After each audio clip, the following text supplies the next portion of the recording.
Mr. Moretti. She's fighting for her life, and she keeps saying your name. The words hit Luca Moretti harder than any threat ever had. For 3 seconds, the most feared mafia boss on the East Coast said nothing. He stood behind the floor-ceiling windows of his Manhattan penthouse, one hand wrapped around a glass he had forgotten to drink from, while 20 armed men waited silently behind him for orders concerning a rival family moving against his territory.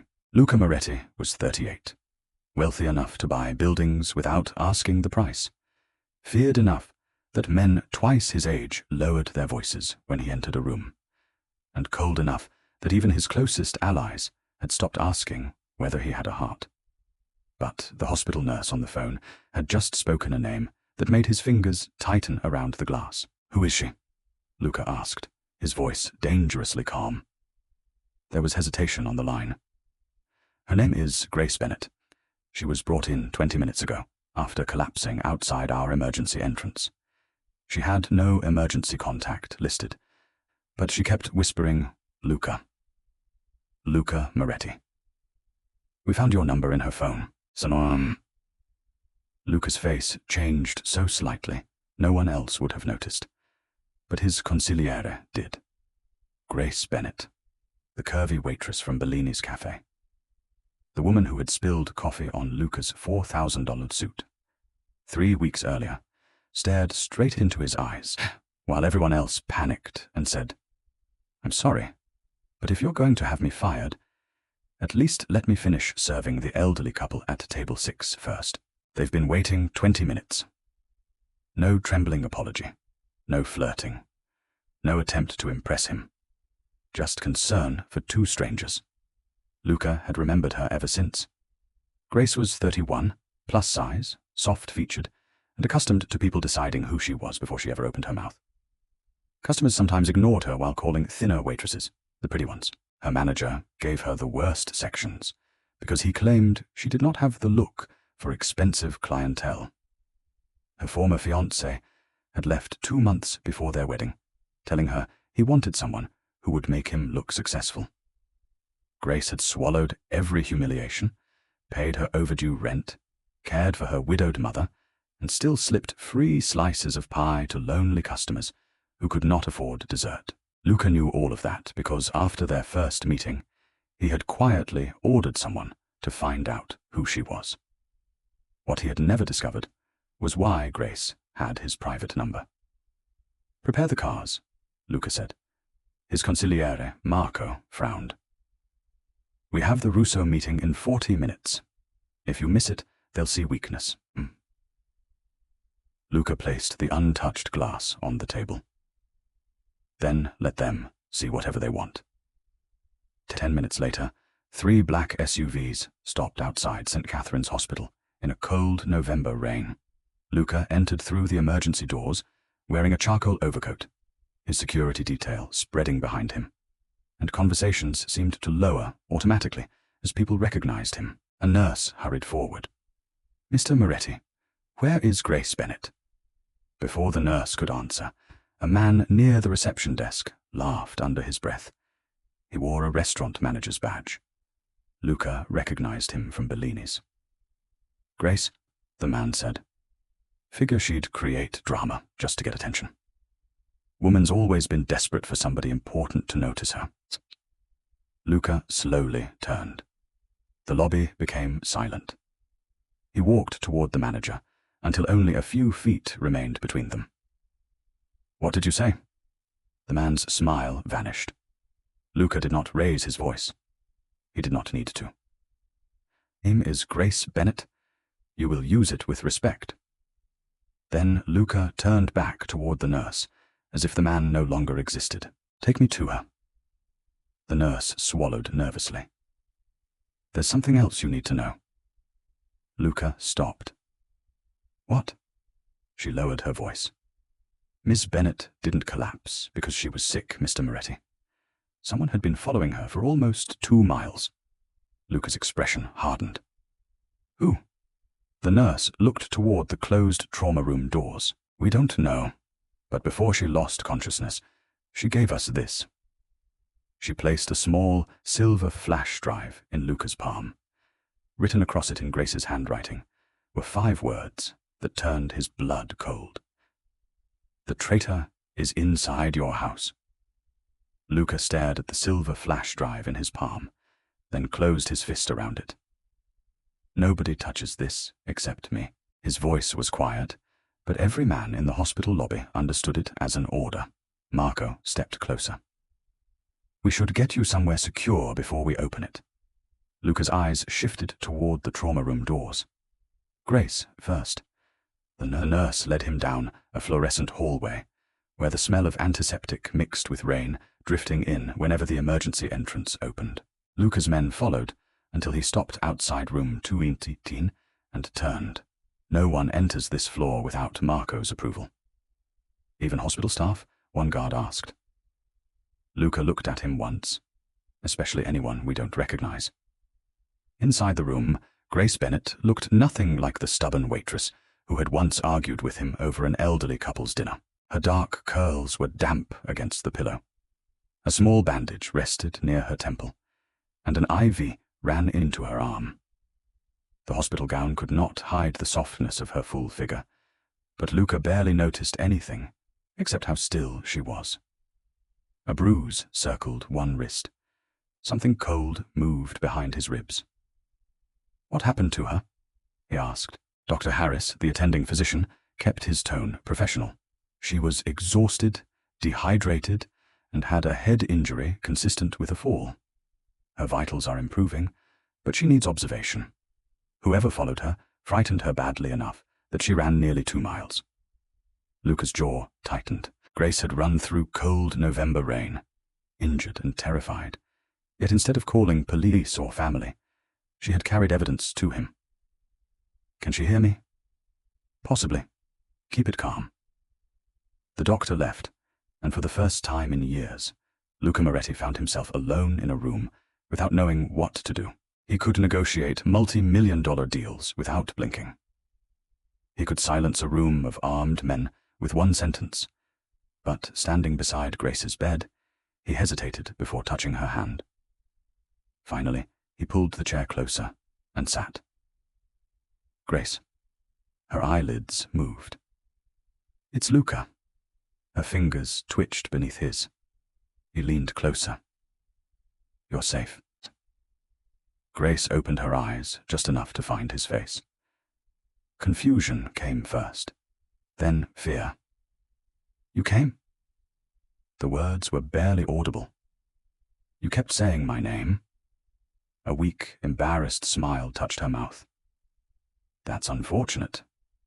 To Luca's surprise, he almost smiled back. "Why did you have my private number?" Grace's expression changed. "Your business card?" Luca frowned. "Luca Vi, I never gave you one." "You didn't." She swallowed painfully. "A man left it at the cafe yesterday. Said if anything happened, I should call you." Luca went completely still.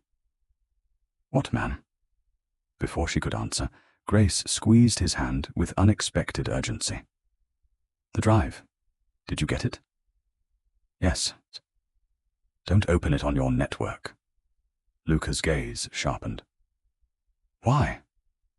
"Because that's how they'll know where you are." Outside the room, Marco appeared through the glass panel, clearly waiting. Luca stood, but Grace refused to release his fingers. "There's more," she whispered. "3 nights ago, I was closing Bellini's when 2 men took the corner booth. They thought I wasn't listening." Her breathing became uneven. Luca lowered his voice. "Slow down. They were talking about you, about a meeting, about changing the location after your security team approved it." Luca's blood cooled. "The Russo meeting? Tonight? What exactly did they say?" Grace looked directly into his eyes. "They said the man closest to you had already moved the pieces." Luca glanced toward Marco beyond the door. Grace immediately shook her head. "Not him."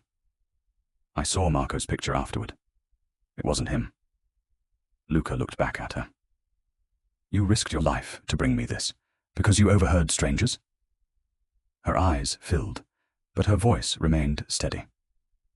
No, I brought it because one of them dropped the drive, and when he came back looking for it, he saw me holding it. Luca finally understood the bruised wrist, the chase, the terror. You should have thrown it away. Grace gave him a tired look. And let people die because I was scared? Something inside Luca shifted. Everyone in his world calculated loyalty by money, fear, or power. Grace Bennett had none of those advantages, yet she had chosen courage when walking away would have been easier. He removed his overcoat and gently placed it across her blanket when he noticed her shivering. You don't have to be brave anymore tonight. Grace looked down at the expensive coat, then back at him. I'm not asking you to save me. Good, Luca said softly, because I'm asking you to let me protect you. A knock interrupted them. Marco entered, his face tense. Luca, we have a problem. Bellini's security footage was erased 20 minutes ago. Luca rose. By whom? Marco held up his phone. That's not the worst part. Someone just used Grace's employee badge to enter the hospital through the staff garage. Luca turned toward the door as alarms suddenly echoed down the hallway. Then Grace whispered the words that made him reach beneath his jacket. Luca, that's him. Luca, that's him. Grace's voice was barely above a whisper, but the fear in it changed the entire room. Luca moved before anyone else did. In one motion, he stepped between Grace and the door, his body blocking her from whoever stood beyond the narrow glass panel. Marco turned toward the hallway as the alarms continued to pulse through St. Catherine's Hospital, red emergency lights flashing against the white walls. At the far end of the corridor, a man in blue hospital scrubs walked toward them with his head lowered beneath a surgical cap. To anyone else, he looked like an exhausted employee rushing through another chaotic night. Grace knew better. Her fingers tightened around Luca's coat. He was at the cafe. Luca didn't turn around. Stay behind me. The man in scrubs looked up. Their eyes met. He stopped. Then he ran. Take him alive, Luca ordered. Marco and two guards moved instantly, chasing the stranger toward the stairwell. Luca remained beside Grace. That choice mattered more than any command he had given that night. The old Luca would have joined the hunt himself. The old Luca trusted no one else to finish dangerous work. But Grace was shaking, and for the first time in years, protecting one person mattered more to him than personally punishing another. You should go, Grace said, struggling to sit upright. He came here because of me. Luca gently pressed a hand to her shoulder. No, he came here because someone is afraid of what you know. That doesn't make me safer. It makes you important. Grace gave him a tired, bitter laugh. People have spent most of my life making sure I understood I wasn't important. Luca's expression hardened, not at her, but at everyone who had taught her to believe that. Then they were wrong. Before Grace could answer, Marco returned alone. He got through the west stairwell. We locked the exits, but he had an access card programmed for restricted floors. Luca's eyes narrowed. Grace's badge couldn't do that. Exactly. Marco handed him a tablet. Someone upgraded it in the hospital system 30 minutes before he arrived. Grace stared at the screen. Who can do that? Someone with internal access, Marco said. A second security officer approached, carrying a clear evidence bag. Inside was Grace's employee badge. We found this in the stairwell. Grace looked at it, confused. That's impossible. Mine was in my purse. Marco's face darkened. Your purse was logged into hospital security when you arrived. Grace's confusion became alarm. Then someone copied it. Luca's phone rang. He looked at the screen and immediately answered. Speak. The security chief at the Moretti estate sounded tense. Boss, we searched the West Wing like you ordered. We found a listening device inside your private office. Luca's gaze went cold. Anything else? There was a pause. Yes, a second flash drive. Same model as the one Miss Bennett brought you. Grace slowly looked at him. Luca asked, "Where?" "Hidden behind the family portrait in your study." Marco swore under his breath. Only a handful of people had unrestricted access to that room. Luca's closest advisors, senior guards, family. The threat was no longer outside the gates. It had been eating dinner at his table. "Cancel the Russo meeting," Luca said. "Already tried," Marco replied. "That's the problem. Russo says the meeting was never scheduled for tonight." Silence fell. Luca stared at him. "What?" Marco showed him a message. "Someone using your encrypted account arranged the meeting 3 days ago. Russo received nothing. Whoever sent you there expected you to arrive at an abandoned warehouse at midnight." Grace's face went pale. A trap. Luca looked at the clock. 10:47 p.m. 73 minutes until the meeting that never existed. Suddenly, the cafe conversation made sense. Changing locations, approved security, pieces already moved. Someone inside Luca's organization had created an entire operation designed to place him exactly where they wanted him. And Grace had accidentally stolen the evidence. A hospital administrator entered, quickly followed by the manager from Bellini's. "Mr. Moretti, we have another issue." The restaurant manager pointed immediately at Grace. "I told you she couldn't be trusted. We checked the register before coming here. Nearly $6,000 is missing from the cafe safe, and Grace's access code opened it last night." Grace stared at him. "What are you talking about?"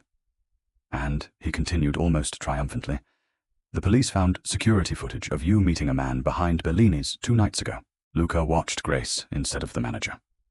Hurt crossed her face before fear did. "I never stole anything." "Then explain this." The manager held up his phone. A grainy image showed Grace in the alley behind the cafe, apparently handing an envelope to a shadowed man. Marco studied it. "Looks bad."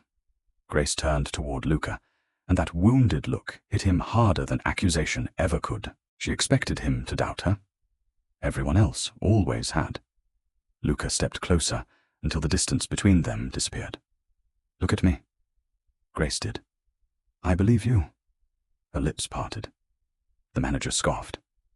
"You don't even know her." Luca turned slowly. "I know enough to recognize fear, and enough to recognize a setup." He took the phone, enlarged the image, then froze. On the shadowed man's wrist was a silver signet ring bearing the Moretti crest. Only 12 men in Luca's organization had ever received one. Marco saw it, too. Luca, but Grace, was staring at something else in the photograph. Her entire expression changed. "Wait." She reached for the phone and zoomed in on the man's reflection in the cafe's back window. The image was blurred, but the face was visible enough. Grace's breathing stopped. Luca looked at her. "You know him?" She nodded slowly. "That's the man who left your business card." Marco leaned closer, then went completely still. Luca's face lost every trace of warmth because the man in the reflection wasn't a stranger, a rival, or a hired assassin. He was Luca Moretti's younger brother. Luca stared at the blurred reflection until the face became undeniable. Daniel. Grace watched the color disappear from him in a way no bullet or threat had managed to do. Daniel Moretti was Luca's younger brother, the last blood relative he still trusted, the boy Luca had practically raised after their father was killed. More than that, Daniel was one of only 3 people who knew the security codes to Luca's private study. Marco lowered his voice. If Daniel planted the second drive, he could have accessed everything. Luca said nothing. His expression came colder, but Grace noticed what everyone else missed, the slight tremor in the hand holding the phone. Betrayal hurt him He had simply spent years becoming powerful enough that no one was allowed to see it. "Call him," Luca ordered. Marco dialed. Straight to voicemail. Track his phone. Already trying. Luca turned toward Grace. "Tell me exactly what happened when he gave you my card." Grace drew Luca's coat tight around herself. "2 nights ago, I took the trash out behind Bellini's. He was waiting near the alley entrance. I'd never seen him before. He asked if I was Grace Bennett." Luca's jaw tightened. "And you answered him?" "He knew my name already." She swallowed. "He handed me your card and said, 'If you hear them mention midnight again, call Luca. Don't trust anyone else.' Then he gave me an envelope." Grace looked toward the photograph. "That's what the camera caught. I didn't give him anything. He gave something to me." "What was inside?" Marco asked. "A photograph." "Of what?" Grace's eyes moved to Luca. "You." The room went silent. "You were standing outside Bellini's 3 weeks ago, the day I spilled coffee on you." Someone had circled my face in red ink. Luca's expression changed instantly. "Where is that photograph?" "My apartment." He turned to Marco. "Send men, now." Grace grabbed his wrist before he could walk away. "No." Luca looked down at her hand. "Grace, whoever followed me knows where I live. You send your people there, and you might be sending them into another trap." He studied her for a long second. Even bruised, exhausted, and frightened, she was thinking about his men before herself. "Then nobody goes until we know more." A phone vibrated. Marco checked it. "We got Daniel's location." Luca's eyes hardened. "Where?" Marco hesitated. "Your estate." Luca looked toward the clock. 11:03 p.m., 57 minutes until the false meeting. "Lock the property down."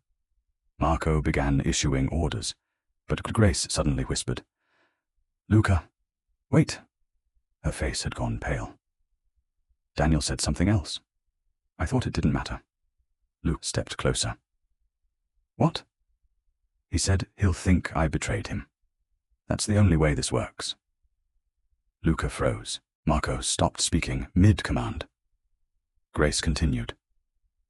"I asked what he meant, but he just told me to remember one thing.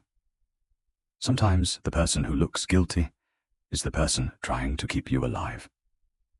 Luca's gaze returned to the photograph, the signet ring, the envelope, the copied access codes. Daniel had made himself visible. Too visible. "He wanted us to find him," Luca said quietly. Then Marco's phone rang. He answered, listened, and his face changed. "Daniel's in your study, alone." Luca took the phone. "Put him on." Static crackled for 2 seconds before Daniel's voice came through. "Luca?" Luca's tone became ice. "Give me one reason I shouldn't assume you sold me out." Daniel exhaled shakily. "Because if I wanted you dead, you'd already be at that warehouse." Luca's eyes narrowed. "Who's behind it?" "I can't say over the phone. Your system is compromised. Everything is compromised." "Then why involve Grace?" Luca demanded. Daniel went silent. Grace looked toward him from the bed. Finally, Daniel said, "Because Grace Bennett is the only person they didn't know I trusted." Grace's breath caught. "You don't know me," she called toward the phone. "No," Daniel replied. "But I knew what you did 3 years ago." Grace went completely still. Luca noticed immediately. "What happened 3 years ago?" She looked away. Daniel answered for her. "Ask Grace about the highway crash outside Albany." Luca slowly turned toward her. Grace's eyes filled with shock. "How do you know about that?" Daniel's voice softened. "Because the man you pulled from that burning car was me." Luca stared at Grace. 3 years earlier, Daniel had nearly died when his vehicle was forced off an icy road. A stranger had dragged him 20 ft from the wreck before disappearing before police arrived. Daniel had searched for that person for years. Grace whispered, "I didn't know who he was." Luca looked at the woman lying beneath his coat as every piece shifted again. She had already saved a Moretti once, long before she knew his name. Then Daniel suddenly shouted, "Luca, get Grace out of the hospital now." A crash exploded through the phone. Luca straightened. "Daniel?" Heavy breathing followed. Then a different male voice came on to line. Calm, familiar. "Midnight was never about killing you, Luca." Luca's face hardened as he recognized the speaker. "Then what was it about?" The man laughed softly. "Getting you away from her." At that exact moment, every light on Grace's floor went black. The hospital floor vanished into darkness. For 1 second, there was only the shrill pulse of backup alarms and Grace's frightened breathing. Then Luca moved.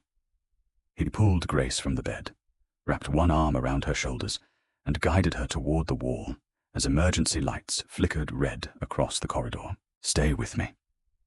Grace's IV line pulled tight. Luca ripped the tubing free from the stand and kept her close. Marco appeared at the doorway with 2 guards. Power was cut from inside the building. Luca's face hardened. "Stairwell?" Compromised. A metallic crash echoed from the west end of the hall. Luca turned toward it, placing himself between Grace and the sound. "Service elevator?" Marco nodded. They moved fast. Grace was weak, but she refused to be carried. Her bare feet hit the cold floor, while Luca kept one hand steady at her back. They reached a maintenance corridor, just as footsteps thundered behind them. "Luca?" Grace whispered. "They're coming." He opened a fire door, pushed her inside, then looked at Marco. "Get her downstairs." Grace grabbed Luca's sleeve. "No. Grace, this is exactly what they want, to separate us." Luca stopped. She was terrified, but she was right. He looked toward the approaching shadows, then back at her. "Then we moved together." They descended 2 flights before Marco's phone buzzed with a secure message. He glanced at it and went pale. Daniel's alive. Luca took the phone. A photo showed Daniel tied to a chair inside the Moretti estate's private study. Beneath it was one sentence: "Bring Grace to the old shipping terminal before midnight, or your brother dies." Grace read it over his shoulder. "They want me." Luca's voice dropped. "They're not getting you. Then Daniel dies. That is not your decision." Grace stepped in front of him, despite the pain in her face. "And my life is not yours to trade, either." The words stopped him. Everyone Luca knew obeyed when he spoke. Grace challenged him because she cared what happened to the people around him. "I won't let you walk into that building alone," he said. "I'm not asking to." By 11:31 p.m., Luca's convoy rolled toward the abandoned shipping terminal on the Brooklyn waterfront. Rain hammered the black SUVs, turning the harbor lights into streaks across the windows. Grace sat beside him, wearing his charcoal coat over the hospital gown, her hands trembling in her lap. Luca noticed, and quietly placed his hand over hers. "You can still stay in the car." Grace looked at him. "Would you?" "No." "Then don't ask me to be braver in a different direction." Something almost warm moved through his expression. "You really are impossible. I've been called worse. By people who were wrong." Grace stared at him, surprised. Luca squeezed her hand once, then released it as the vehicle stopped. Inside the terminal, yellow industrial lights hung over rusted containers and concrete floors. Daniel sat tied to a chair near the center. Behind him stood 6 armed men. and beside them was the man whose voice Luca had recognized on the phone, Vincent Moretti, Luca's uncle. The man who had helped raise both brothers after their father died. Marco breathed. Son of a... Vincent smiled. You always were slow to suspect family. Luca's face went still. You staged the warehouse meeting. I staged everything. Vincent glanced toward Grace, including the theft at Bellini's, the copied badge, the photograph. Even Daniel's little attempts to warn you helped me. Grace's stomach tightened. Why me? Vincent laughed. Because you were supposed to be disposable. Luca's jaw clenched.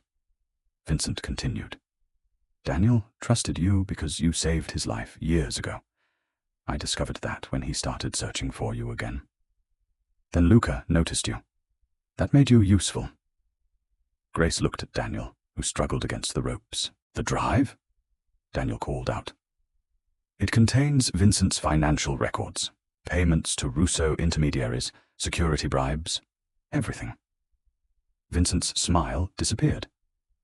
And she stole the only copy I couldn't recover. Luca turned slightly toward Grace. You still have it? Not the one from the hospital.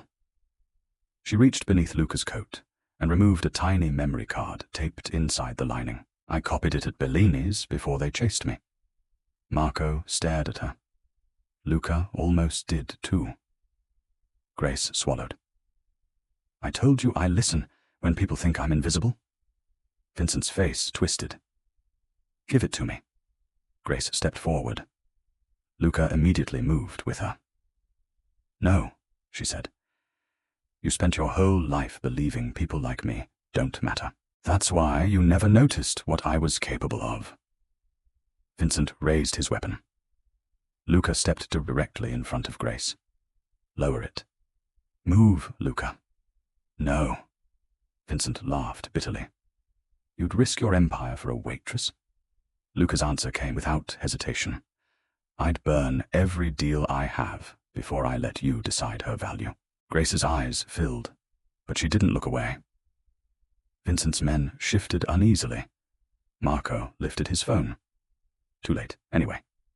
The files were sent to every Moretti captain 10 minutes ago. Vincent turned sharply. What? Grace looked at Luca. You did that? Luca shook his head. Daniel smiled through a split lip. Risk she did. Grace had scheduled the upload before leaving the hospital. Vincent's own men began lowering their weapons as their phones started buzzing with proof of his betrayal. For the first time, the balance of power changed. Vincent looked around, realizing he had lost the room. Then rage replaced calculation. He grabbed Daniel by the collar and pressed the weapon against his side. One step, and your brother pays for her courage. Luca froze. Grace saw something on the floor near Daniel's chair, a loose emergency chain hanging from a cargo release lever. She understood before anyone else did. Luca, she whispered. Trust me. Before he could stop her, Grace stepped out from behind him. Vincent. His eyes locked onto her. You want the card? She held it up. Come take it. Vincent shoved Daniel aside and moved toward her. Luca's entire body tightened. Grace, no. But she waited until Vincent crossed beneath the suspended cargo net. Then she kicked the release lever. The chain snapped loose, and the heavy net crashed down between them, knocking Vincent's weapon across the concrete. Marco's men surged forward. Daniel rolled away. Luca reached Grace and pulled her against him just as a single shot cracked through the terminal. For one terrifying second, neither of them moved. Then Grace felt Luca's body jerk in her arms. Luca! Grace caught him as his knees buckled, her hands pressing against his chest, while panic tore through her voice. For one terrible second, she thought the bullet had gone through his heart. Then Luca looked down at his shoulder, where blood was already spreading beneath his suit jacket. I'm fine, he said through clenched teeth. That is not what fine looks like. Grace snapped, tears filling her eyes. Behind them, Marco's men had Vincent pinned beneath the fallen cargo net, while Daniel, finally freed from the chair, kicked the weapon farther across the concrete. "It's over," Daniel said. "Every captain has the files. Vincent can't bury this anymore." Luca barely looked at his uncle. His attention stayed on Grace. Even injured, even surrounded by armed men, and the wreckage of a betrayal that had almost destroyed his family, he lifted one hand and touched her cheek. "Are you hurt?" Grace stared at him in disbelief. "You were shot, and you're asking me that?" "Yes." Something in her expression broke. For days, Grace had carried fear like it belonged to her. She had been followed, framed, mocked, blamed, and nearly convinced that being overlooked made her powerless. But the man everyone feared was standing wounded in front of her, asking only whether she was safe. "No," she whispered. "I'm not hurt," Luca exhaled, as if that mattered more than the pain in his shoulder. 20 minutes later, paramedics treated him inside the terminal, while police units entrusted Moretti Security secured the scene. Vincent was taken away under guard, his accounts frozen, and his betrayal exposed to the entire Moretti organization. The false accusations against Grace collapsed almost as quickly. The financial records proved Vincent's men had stolen the money from Bellini's and used her access code to frame her. The hospital badge had been cloned. The security footage had been manipulated. By sunrise, every lie built around Grace Bennett had begun to fall apart. 3 days later, Luca stood inside a private recovery suite at St. Catherine's with his left arm in a sling, ignoring 3 different doctors who had told him to rest. Grace sat near the window in a soft blue sweater and jeans Daniel had arranged to have brought from her apartment. Morning sunlight warmed her face. For the first time since Luca had met her, she looked peaceful. "Bellini's called," she said. Luca's expression darkened. "If that manager insulted you again?" Grace almost laughed. "He offered me my job back, and I told him no." Luca studied her. "Good." She raised an eyebrow. "You don't get to decide that." A faint smile appeared on his face. "You're right." That answer surprised her more than any order he had ever given. Luca crossed the room and stopped a few feet away, leaving space between them. "What do you want, Grace?" No one had asked her that in a long time. Not what she could do for them. Not what she owed. What she wanted.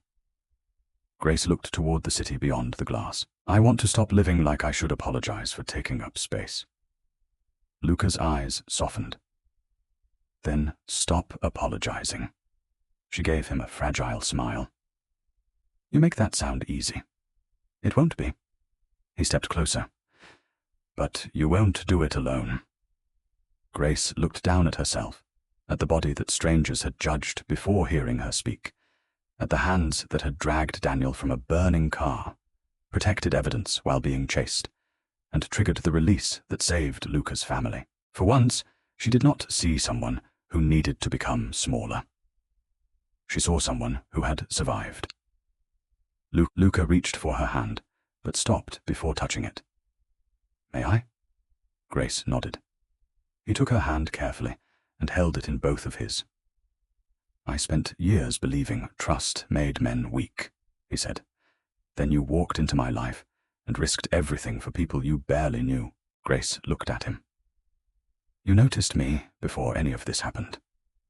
I noticed you the day you cared more about an elderly couple's dinner than ruining my suit."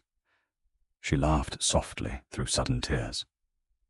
Luca lifted his good hand and wiped one tear from her cheek. "You were never invisible to me."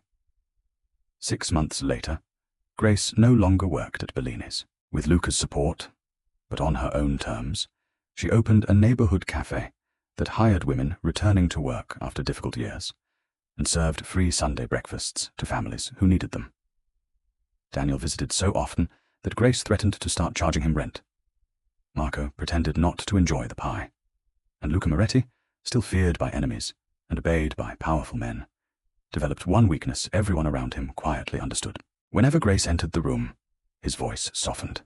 On the cafe's opening night, Luca stood beside her, beneath warm golden lights, as customers filled every table. He placed his coat around her shoulders when she stepped outside into the cold, then took her hand where everyone could see. Grace smiled up at him. She was not a woman he had rescued, because she was weak. She was the woman who had stood beside him when his own world betrayed him. And he was the man who finally showed her that love never required her to shrink. Their story began with a hospital call that sounded like the end, but it had become the moment both of them started living differently. So, here's the question. If the entire world had underestimated Grace, would you have recognized her strength before Luca did? And if you believe the right person should make you feel seen, respected, and safe exactly as you are, subscribe to the channel for more stories where danger may open the door, but courage, loyalty, and love decide who walks through it together.